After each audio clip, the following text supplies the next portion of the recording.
A gold and silver dealer that spent years advertising trust just told a federal court, under oath, that it has nothing left to give its customers. Not their metal, not their money, nothing. On July 2nd, Rosland Capital, a Los Angeles-based precious metals dealer that had run television ads for over a decade, filed for Chapter 11 bankruptcy in the U.S. Bankruptcy Court for the Central District of California. The filing aims to carry out a court-supervised wind-down and a competitive sale process for the company's principal remaining asset, its customer information. Not gold, not silver, customer data. By the end of this video, you'll understand exactly what the court filing says happened, why rising prices, the very thing that should have made this company money, is what actually broke it, and what this case reveals about a pattern regulators have now seen play out at multiple dealers in a row. Welcome back to Gold and Silver Analysts. If you hold physical metal or you're thinking about buying some, this is the kind of filing you need to actually understand rather than skim past. Let's get into it. Start with the raw numbers, because they tell you almost everything before you even get into the mechanism behind them.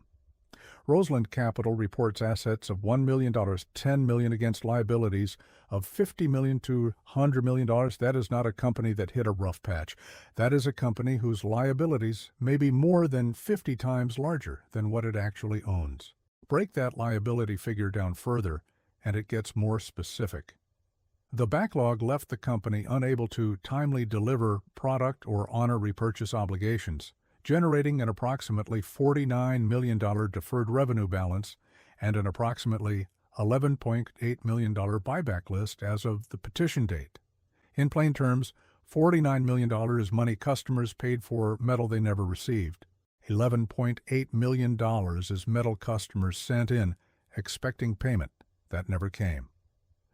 According to the bankruptcy petition, some 617 customers are owed at least $60 million in undelivered orders and repurchase obligations combined. And it's not just customer money on the line.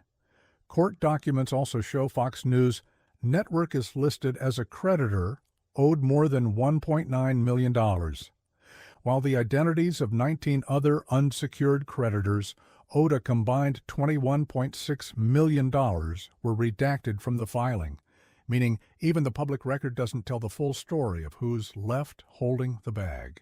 Here's the detail that should genuinely stop you. This didn't happen during a gold crash. It happened during one of the best gold rallies in modern history.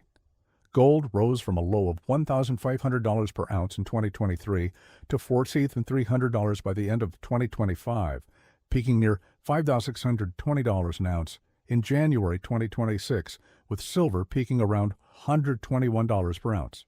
A properly run dealer holding inventory before selling it should have profited enormously from a move like that. Rosland didn't. Understanding why is the actual story here. Not the bankruptcy itself, but the business model that made a historic bull market into a death sentence. AOL. The mechanism traces back to how orders were actually funded. Rosland purchased metals from third-party suppliers only after a customer's payment had already cleared. In a flat or declining market, that spread works in the dealer's favor. But as gold and silver kept climbing, the gap between what the customer had already paid and what it now cost Rosland to actually acquire the metal kept widening. And Rosland couldn't close that gap.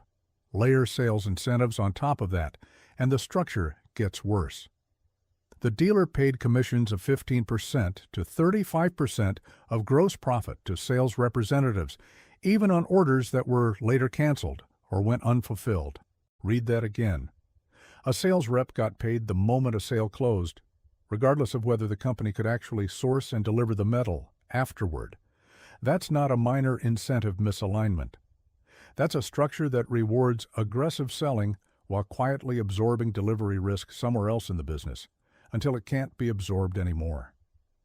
There's a revenue trajectory here worth sitting with too, because it shows this wasn't a sudden accident. Revenue declined from $151.2 million in 2021 to $97.8 million in 2025, with net losses exceeding $24 million across 2022 through 2025. This is a company that had already been losing money for years before the final collapse. The record 2025-2026 rally didn't create the fragility, it exposed one that was already there. A closer look at how Rosland actually made money adds another layer. Much of its revenue reportedly came from selling high-premium collectible or semi-numismatic coins carrying markups far above standard bullion pricing. In some cases, 50%, 100%, or more over spot value. Customers who believed they were simply buying gold were in many cases paying dramatically more than the metal's actual bullion value. And that inflated markup still wasn't enough to keep the company solvent once the fulfillment backlog hit.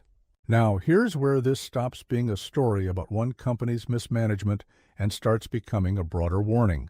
Rosland Capital is not an isolated case. Regal Assets, Red Rock Secured, Chase Metals, Oxford Gold Group, Safeguard Metals, and Merit Gold have all gone through similar collapses in this same space. That is not a coincidence. That's a pattern across an entire segment of the precious metals retail industry. Dealers built around aggressive sales commissions and delayed fulfillment, rather than holding inventory before they sell it. It's also worth noting the background of Rosland's own leadership here. The company's founder previously worked at Lear Capital, another precious metals dealer that went through its own bankruptcy in 2022 to 2023 after multiple state securities. Regulators investigated it for deceptive sales practices, ultimately resulting in $5.5 million in restitution to overcharged investors. This is not a first-time, one-off failure pattern. It's a business model that has now produced multiple collapses, sometimes involving the same people. There's also a regulatory dimension to this filing that deserves attention. The company disclosed that it is subject to an investigation by the New York Attorney General concerning sales to New York customers through 2023 and a separate SEC investigation concerning its precious metals-backed IRA products. Neither investigation has produced public enforcement action yet, but both are now part of the sworn public record, meaning regulators were already circling this company well before the bankruptcy filing became public. Let's talk about what customers are actually left with, because this is the part that should matter most to anyone watching this who owns or is considering precious metals through a similar dealer relationship. Rosland Capital no longer holds any inventory of precious metals, coins, or bullion, and retains only limited cash in its accounts. The company had terminated substantially all of its employees by June 19th. There is, quite literally, no metal left to distribute. Whatever recovery customers eventually see will come from a liquidation process, not from the company handing over the gold or silver it was supposed to be holding for them. And here's the detail that should concern you, even if you've never done business with Rosland Capital directly. The debtor's principal remaining asset is described in the filing as its customer information assets, the past, active, and potential customer lists, relationship information, and marketing records developed over years of operation, which the company intends to sell through a competitive court-supervised auction. The names, contact information, and financial profiles of people who trusted this company with their savings are, in the eyes of the bankruptcy court, the company's most valuable remaining property. That data will likely be purchased by another company entirely, and there's a real possibility affected customers get marketed to again by whoever buys it. It's worth being fair and precise about what isn't yet known, because overstating this case wouldn't serve you any better than ignoring it. As of the filing, the bankruptcy record does not establish any specific recovery percentage for customers, and no formal claims bar deadline has yet been reported. Anyone who believes they're owed money or metal by this company needs to watch the court docket directly for that deadline, since the exact scale of eventual recovery, if any, genuinely isn't knowable yet from the public filing alone. It's also worth stepping back to note that this collapse is happening against a backdrop where the broader precious metals market itself remains strong. UBS metals strategist Joni Tevis said in a May briefing that her firm expects gold to finish the year strongly and continue making new highs, a reminder that Rosland's failure is a story about a specific business structure, not a referendum on gold or silver as assets. The metal did exactly what a rallying commodity is supposed to do. The company built around selling it simply wasn't structured to survive that rally. So what's the actual takeaway here beyond the specifics of one dealer's collapse? It comes down to a distinction that matters every single time you prepay for metal you don't yet physically hold. The moment you pay a dealer and don't walk away with your bars or coins in hand, you're no longer simply a customer. You are, functionally, a creditor, someone waiting on a company to fulfill a promise. And when that company fails, creditors get in line behind everyone else with a claim on whatever assets remain. That's not a reason to avoid precious metals. It's a reason to be deliberate about how you acquire them. A dealer that holds inventory before it sells, rather than sourcing metal after a sale clears, isn't exposed to the same replacement cost trap that broke Rosland. Physical possession, metal actually in your hand or in secure, clearly titled personal storage, cannot become part of someone else's bankruptcy estate. Metal sitting in a warehouse, promised but undelivered, can. None of this means every heavily advertised dealer is destined to fail the way Rosland did. But this filing, combined with the string of similar collapses across this same industry segment over the past several years, is a documented pattern worth taking seriously. Not speculation, not fear-mongering, but a pattern sitting in public bankruptcy court records under oath filed by the companies themselves. So here's the question worth sitting with.